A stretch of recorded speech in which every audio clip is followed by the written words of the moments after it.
Hi guys, and welcome back to today's video. Today we are covering chapter 332 that just got leaked. As a side note, I did see the new My Hero movie last night. It was pretty good, no complaints on my end. I think it's probably the third best movie of the franchise thus far that's been released, but I got this super cool booklet, so if you want to see me cover kind of what transpired in the movie and stuff like that, let me know in the comment section below. But guys, without further ado, let's hop right into the leaks. So the chapter begins with a flashback of Star in what appears to be an army training camp. The other cadets are laughing at her for not being able to increase her physical capability, and in a narration she talks about the limits of New Order. She was frustrated that she could not find a rule that would enable a significant improvement in her strength. She says that many people associated this lack of strength with the fact that she is a woman, but these guys never told her this, which made Star very happy. They joked that she is too hard on herself because she wants to reach All Might's level, but that they would always be there to supplement her shortcomings. What's notable kind of about that last sentence, suggesting that despite her wanting to reach All Might's level, that her friends would always be there to supplement her shortcomings, that's really notable just given the fact that that's kind of what Deku's classmates told him himself, that while Deku is pursuing the #1 hero spot, nonetheless, his classmates are still going to be there to back him up and supplement where he falls short. So there's a lot of parallels going on between Deku and Star right here. But then the chapter jumps back to the present and the missiles are coming, and one of the pilots asks if she'll be able to touch them, and Star confirms, but she'll have to give up on the laser's rule. She asks them to hold Shigaraki while she does it. Shigaraki understands that the laser is not the final attack because there would be no reason for her to keep using it after realizing Shigaraki has resisted and continues to regenerate. He realizes that something else is coming and decides to go for a gamble. Star starts a countdown, 3, 2, 1, and lasers deactivate, and she grabs the missiles with the air giant's hand. The order she gives is the Tiamat will rotate. Shigaraki jumps out of the sea towards the sky, but all the pilots start shooting him simultaneously. Meanwhile, the missiles complete one full rotation and the air giant presses them directly at the spot where Shigaraki is. The name of the attack is State-of-the-Art Hypersonic Intercontinental Cruise Punch. Quite a tongue twister for a name, but very cool nonetheless.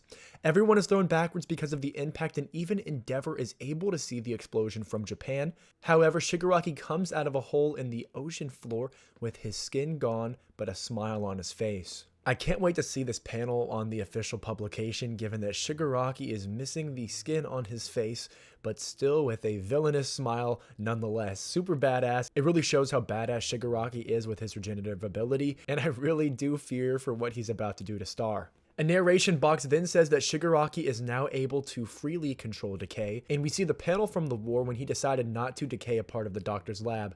Shigaraki himself explains that after noticing that a stronger blow was coming and deducing that the new order's limit was 2 rules, he opened a hole in the ocean floor as soon as the laser dissipated and he hid there. What the pilots thought was Shigaraki was just the Nomu that he used as bait. That's what they were shooting at. The evolution of Shigaraki over time, with him becoming more and more proficient, not just within fighting, but within the ability of using his quirk and being able to decipher his opponents. This is just showing the maturity Shigaraki has taken from the once childlike villain to now someone who he would describe himself as an in-game boss. The chapter then says that they mobilize to try to protect Star, but the Nomu explodes and breaks their formation. Shigaraki starts to jump between the jets, getting closer and closer to Star.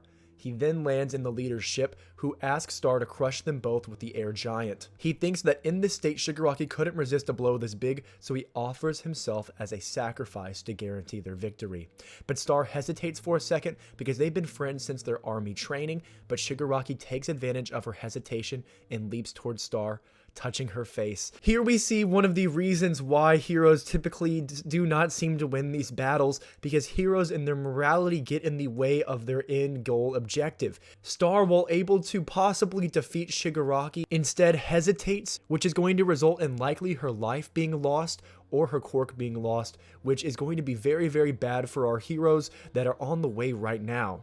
Given that Shigaraki had a smile on his face the entire time, I kind of think that Shigaraki never really felt like he was pressed. I think he always kind of knew that he was going to win regardless, and I'm not sure whether that was Shigaraki being fully aware of that, or that was All For One just being so confident in the fact of heroism's downfall. Nonetheless, it seems that with the next upcoming chapter, or possibly even the ending of this chapter, based on the implications of Shigaraki touching her face, it seems that the fight is done and Star has lost. Within heroism, the desire to save, the desire to protect is always going to take precedence over the desire to, I guess, defeat an enemy, which is why they're heroes in the first place. Their impulses, their desires, often they move without even thinking, or in this case, she simply doesn't move because she cares about the other person who is willing to sacrifice themselves. What I'm curious about regarding the leader of this ship, I'm curious if these are standard soldiers, or if these are soldiers that use their quirk to kind of augment their ability to fly these planes and be more powerful. I'm not really sure, but I'm sure once the official publication comes out, we can really see more about this flashback. And I was curious when the flashback started in the beginning of the chapter. I thought it was just going to be more background information on Star, which it was, of course, but because of this background information, Star has now seemingly lost this battle, and Star and Stripe is no more. If this is the case, America has lost their #1 hero, and I guess as everyone thought, Star lost, but I thought there was going to be other ways for her to lose, perhaps her just being damaged really badly, rather than her losing her quirk, because New Order is far, far, far too busted. If you haven't already, please prepare for the upcoming tiers to come in following chapters.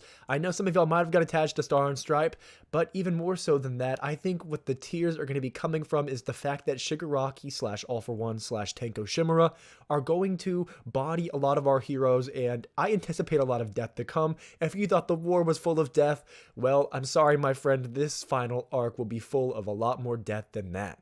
So guys, if you enjoyed this video and this breakdown of the latest chapter leaks of My Hero Academia, please don't forget to drop a subscription if you haven't already. We're actually super close to 500 subscribers, which is a big long-term goal of mine because we get community posts. So please drop that subscription, baby, so we can get the community posts. And as always, you can expect more anime and manga content throughout the week.